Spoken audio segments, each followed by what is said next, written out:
வணக்கம் நண்பர்களே. இந்த வீடியோ முக்கியம்னு நீங்கள் நினச்சிங்கன்னா ஷேர் பண்ணுங்கள். அதாவது நீங்கள் உங்கள் சொத்துலேருந்து ஒரு குறிப்பிட்ட சொத்து சேல் பண்ணுறீங்களா?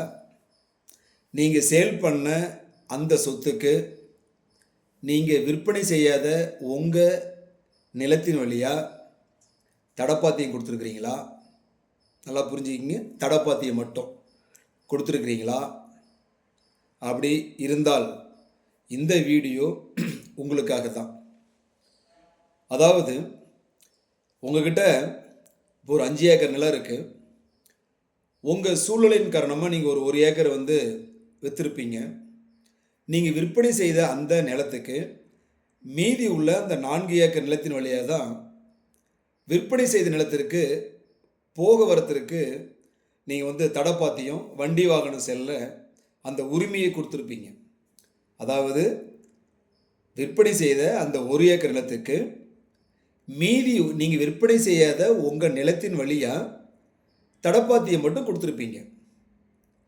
ஆனால் வாங்கின நபர்கள் மோசடி நபர்களாக இருந்தால் நீங்கள் விற்பனை செய்யாத தடப்பாத்தியம் மட்டும் கொடுத்த உங்கள் நிலத்தில் பட்டா மோசடி எல்லாரும் செய்வாங்களா அப்படிங்கிறத விட செய்கிறதுக்கு வாய்ப்புகள் அதிகம். பட்டா மோசடி செய்வதற்கு வாய்ப்புகள் அதிகம். அதனால் உங்கள் வீடாக இருந்தாலும் சரி, உங்கள் நிலமாக இருந்தாலும் சரி, அதோட பட்டா, அதோட ரிஜிஸ்டர் இது எல்லாமே உங்கள் பேரில் இருக்கா அப்படிங்கிறத வெரிஃபை பண்ணுங்கள்.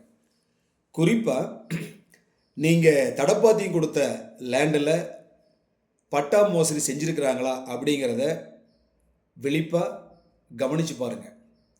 ஒரு மாதத்தில் 2 டைம்ஸ் ஆகுது நீங்கள் என்ன பண்ணணும், உங்கள் பட்டாவை எடுத்து நீங்கள் பார்க்கணும், ரிஜிஸ்டர் செக் பண்ணிக்கணும்.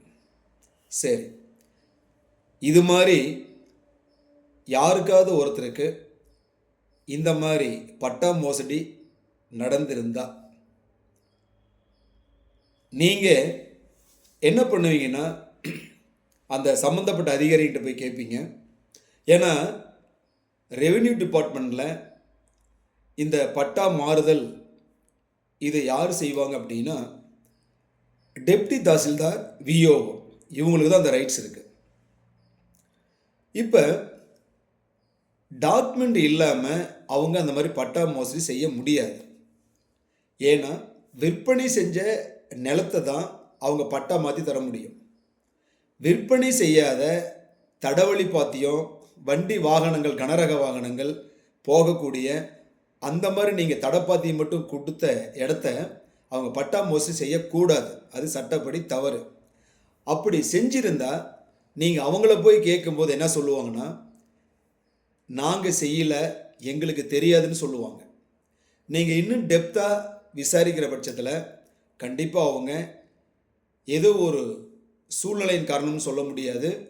கண்டிப்பாக பட்டா மோசடி கும்பல் லஞ்சத்தை வாங்கிக்கிட்டு தான் கண்டிப்பாக செஞ்சுருப்பாங்க.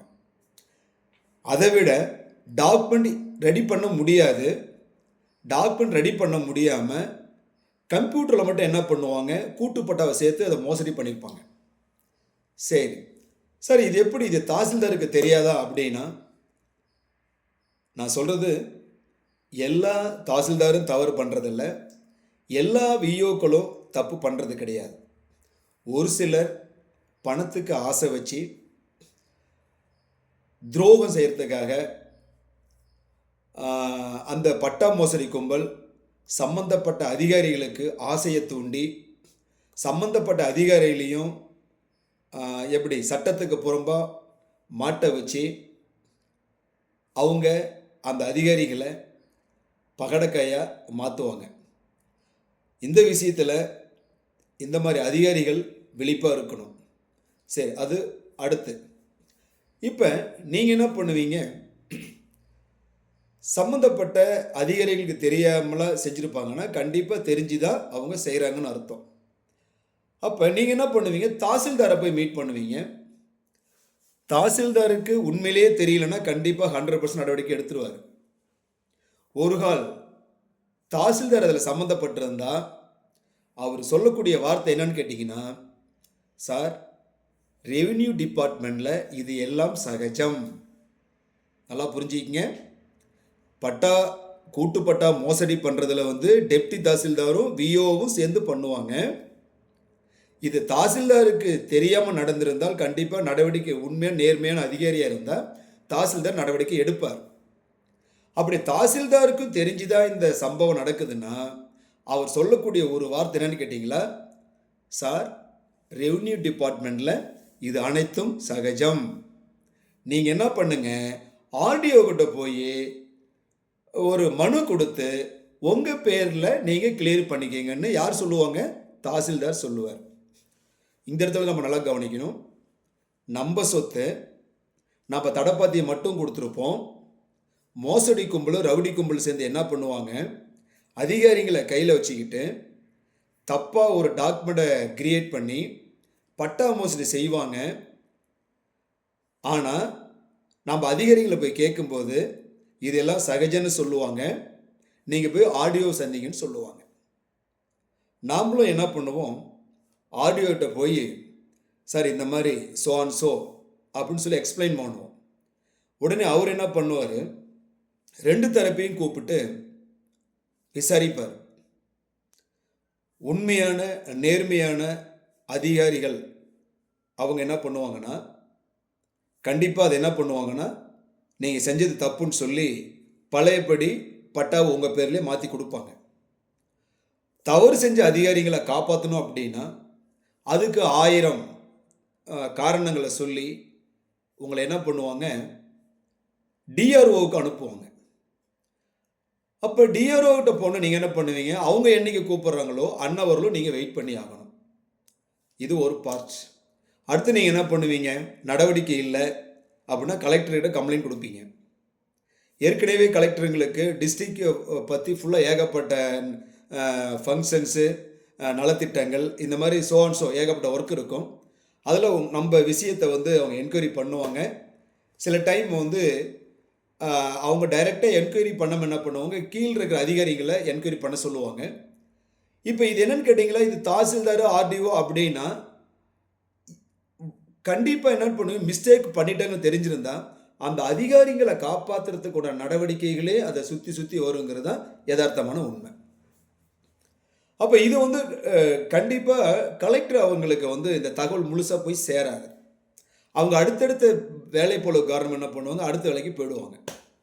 சரி, அப்போ நமக்கு எப்போ சார் இந்த பிரச்சனை தீர்வாகும் அப்படின்னா, நீங்கள் என்ன பண்ணுவீங்க, அடுத்தது காவல்துறையில் போய் புகார் கொடுப்பீங்க.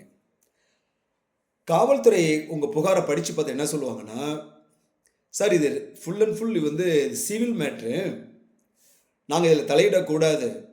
ரெண்டாவது உங்களை பட்டா மோசடி செஞ்சது தாசில்தார் சம்மந்தப்பட்டவங்க, அவங்களுக்கு நாங்கள் என்கொயரி பண்ண முடியாது, நீங்கள் நேராக சிவில் டிபார்ட்மெண்ட்டே போய் பாருங்கன்னு சொல்லி அவங்களும் என்ன பண்ணுவாங்க, தட்டி கழிச்சிடுவாங்க. ஸோ இப்போ என்ன ஆப்ஷன் அடுத்தது பண்ணுவீங்க, நில அபகரிப்போ எந்த டிபார்ட்மெண்ட்டு நீங்கள் அதை போய் அலைஞ்சுவீங்க. எங்கே போனாலும் நடவடிக்கைகள் எந்த அளவுக்கு உண்மையாக இருக்குங்கிறது நமக்கு தெரியாமல் என்ன பண்ணுறோம், நேராக சிஎம்க்கு நம்ம என்ன பண்ணுறோம், கம்ப்ளைண்ட் ரைஸ் பண்ணுறோம். மற்றும் உயர் அதிகாரிகளுக்கு நம்ம கம்ப்ளைண்ட் ரைஸ் பண்ணுறோம். அந்த கம்ப்ளைண்ட் ரைஸ் ஆகும்போது என்னென்னு கேட்டிங்களா, நம்ம புகார் மனு ஏற்கப்பட்டது, விசாரணை நடைபெற்று வருகிறது என்ன நமக்கு ஒரு காப்பி சிஎம் ஆஃபீஸ்லேருந்து வரும். பட் நாம் என்ன பண்ணுவோம், நடவடிக்கை எடுப்பாங்க, நம்மளை கூப்பிடுவாங்க நினச்சி நம்ம என்ன பண்ணுவோம், வெயிட் பண்ணிகிட்டு இருப்போம். பட் என்னன்னு கேட்டிங்களா, அப்படியே நம்ம வெயிட் பண்ணிகிட்டே இருக்கிற மாதிரி சூழல் இருக்கும், நடவடிக்கை இருக்காது. அப்போ இதுக்கு என்ன தான் வழி அப்படின்னா, நம்ம கீழ் அதிகாரிங்க மிஸ்டேக் பண்ணிட்டாங்க, மேல் அதிகாரி போனோம், நடவடிக்கை இல்லை. அடுத்தது கடைசி இப்போ நம்ம லாஸ்ட்டு என்னங்க அப்படின்னா சிஎம் வரையிலும் பார்த்தாச்சு, நடவடிக்கை எடுத்து கிளியர் பண்ணியிருந்தா ஓகே, நடவடிக்கை எடுக்கலை கிளியர் பண்ணலைன்னா நமக்கு இருக்கிற ஆப்ஷன் ஒன்று பார்த்தீங்களா, நீதிமன்றம் தான். ஸோ இந்த மாதிரியான சிரமங்கள் உங்களுக்கு இருந்தால் கண்டிப்பாக நீங்கள் முன்ன அதிகாரிகளை சந்திங்க. அதிகாரிகள் நடவடிக்கை எடுத்துட்டாங்க அப்படின்னா வெல் அண்ட் குட். ஓகே, உங்கள் பிரச்சனை சால்வ் ஆகிடுச்சு. உங்கள் பேரில் பட்டா பழையபடி உங்கள் பேரில் பட்டா வந்துருச்சா, அந்த மோசடி கும்பல் பேர் நீக்கப்பட்டதானே அதை வெரிஃபை பண்ணுங்கள். ஒரு கால் நடவடிக்கை இல்லைன்னா நீங்கள் ஒரு நல்ல லாயரை சந்தித்து கண்டிப்பாக நீங்கள் கோர்ட்டில் வழக்கு தொடுத்தால் மட்டுமே இது சாத்தியம். எப்படின்னு கேட்டிங்கன்னா, சமீபத்தில் கோயம்புத்தூரில் இந்த மாதிரி நடந்த ஒரு இன்சிடெண்ட்டு. மாண்புமை சென்னை உயர்நீதிமன்றம் இந்த மாதிரி பட்டா மோசடி கும்பல் சம்பந்தப்பட்ட அதிகாரிகள் மீது கடுமையான நடவடிக்கை எடுத்துருக்கிறாங்க. ஸோ அதனால் நம்ம நிலம் போயிடுச்சேன்னு நீங்கள் வருத்தப்பட தேவையில்லை. ஆவணங்களின்படி உங்கள் நிலம் உங்களுடையது.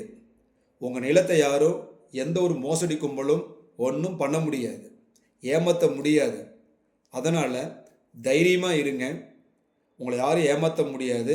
பாதிக்கப்பட்ட நபர்கள் யாராக இருந்தாலும் ஒரு நல்ல லாயரை சந்திங்க, வழக்கு தொடுங்க. வெற்றியை ஈஸியாக உங்கள் கைக்கு கிடைக்கும். தேங்க்யூ.